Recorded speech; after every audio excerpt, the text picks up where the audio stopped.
It was a dark, windless night when Arif's motorcycle came to a halt near the edge of the old road that led to the ruins of Haveli.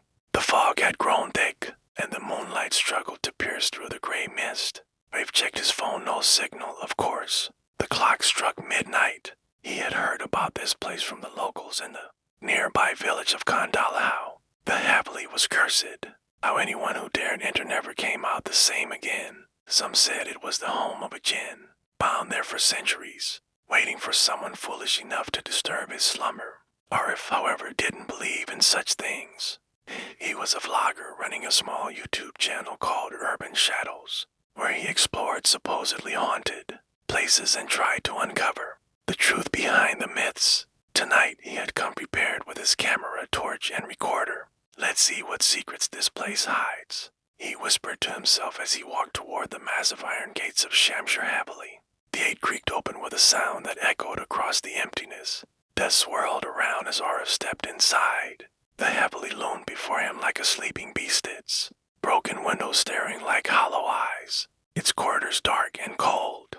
He began recording, narrating in his usual confident tone. Guys, today I'm standing inside the haunted Haveli. They say a jinn lives here, one who was once summoned by the Nawab himself. He laughed lightly, trying to sound fearless, but his hands trembled slightly. The deeper he went, the more the air grew heavy. The smell of decay mixed with the faint scent of something burnt. A sudden sound like whispering echoed from the end of the hall. Arif froze. Lovely the wind, he muttered, switching his torch toward the sound. The beam of light caught a broken mirror hanging on the wall. For a moment he saw his reflection, but there was something else behind him.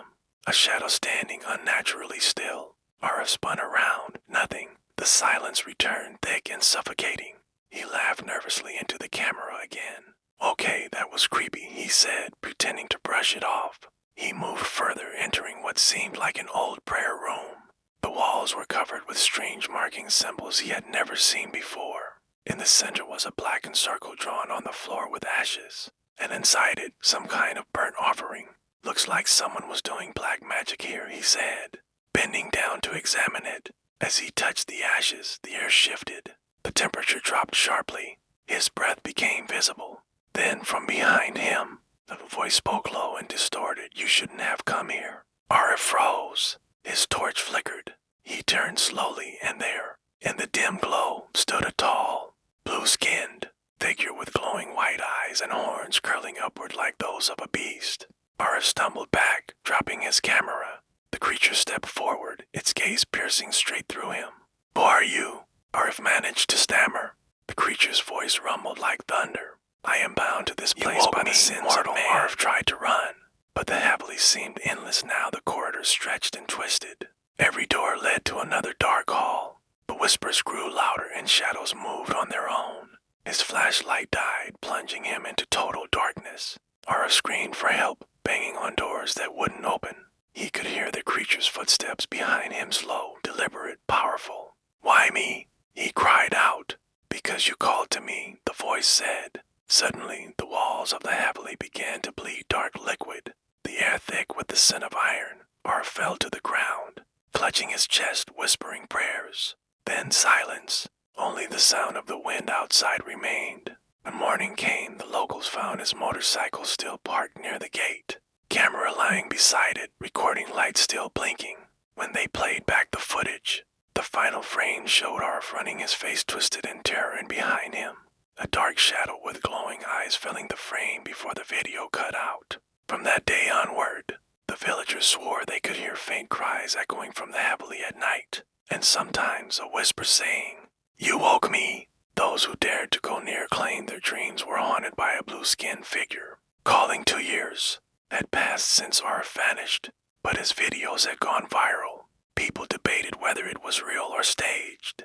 Among his followers was Zara, his younger sister, had always admired his courage, but something about that last video disturbed her deeply. She could feel that it wasn't a prank. One evening, unable to bear the mystery anymore, Zara decided to uncover the truth.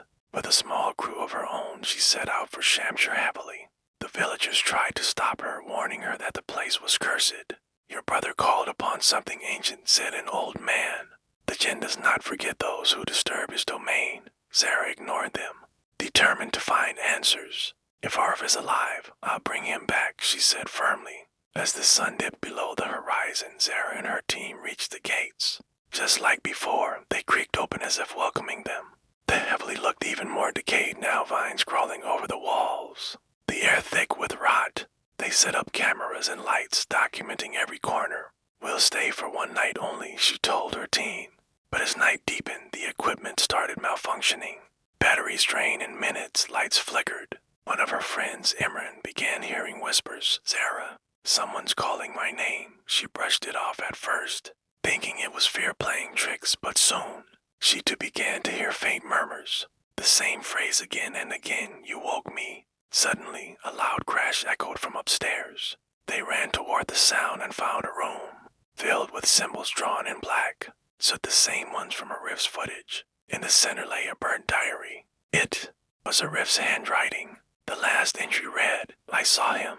The Jinn is real. He wants freedom. Zara's hands trembled as she read. The air began to pulse and a deep humming filled the walls. He knows you're here, whispered Imran. The lights burst, plunging them into darkness. A cold wind blew through the corridor, carrying the faint sound of chains dragging across the floor. Arif, Zara called softly. For a moment she thought she saw him standing at the end of the hall. She ran toward him, but it wasn't Arif, it was the Jinn. The creature towered above her, eyes glowing white in the dark. Your blood calls me again, it hissed. He summoned me. Now you have come to finish what he began, Zara screamed as the walls began to twist, and the floor cracked open beneath her. Her friends fled, but the Haveli's door slammed shut. Shadows formed human shapes, whispering prayers and curses in languages no one understood. The Jinn moved closer, his face half hidden in mist. Why are you bound here? Zara cried. Because of greed, the Jinn replied. Your ancestor, Nawab Shamshur, trapped me here centuries ago using dark magic, promising release through a bloodline ritual. Every generation that steps into this place brings me closer to freedom, Zara's eyes widened in horror. Arif, he was part of that. The Jinn smiled. He was the key, and now you are the seal. The ground shook violently. Zara clutched the diary to her chest and shouted, You'll never be free. She recited verses she remembered from her grandmother's prayers. The Jinn roared, his form flickering, twisting into smoke and flame.